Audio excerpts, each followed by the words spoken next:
कुछ बदलाव अच्छे रहते हैं, कुछ बदलाव समाज में वांछित रहते हैं।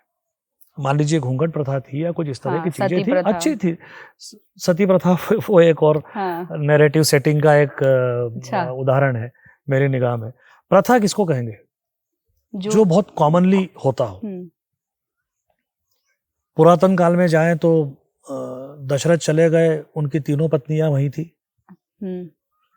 कुंती तब सती पति चले गए थे, कुंती सती नहीं हुई थी। तो ये सबसे पुरानी बात हो गई एक तरह से। वहां से लेके इतिहास में शिवाजी महाराज की माता जी थी, अहिल्या बाई हमारे इंदौर की, इतना बड़ा चरित्र उनका, इतना ही विराट व्यक्तित्व उनका। तो ऐसी कोई प्रथा नहीं थी कि वो बहुत हर घर में महिलाएं सती हो रही थी। और राजा राम मोहन राय को श्रेय दिया जाता है कि उन्होंने सती प्रथा का निर्मूलन किया, उन्होंने अबॉलिश किया। तो मुझे नहीं पता कि राजा राम मोहन राय हिंदुस्तान में कितना घूमे थे। बंगाल में थे, उन्होंने सिर्फ बंगाल में रह के उस जमाने के सूचना युग में, उस जमाने के ट्रांसपोर्टेशन के युग में पूरे भारत से सती प्रथा कैसे खत्म कर दी? अगर वो इतनी ज्यादा थी तो ठीक है, कम कितनी भी कम हो बुरी थी, इसमें कोई दो राय नहीं है।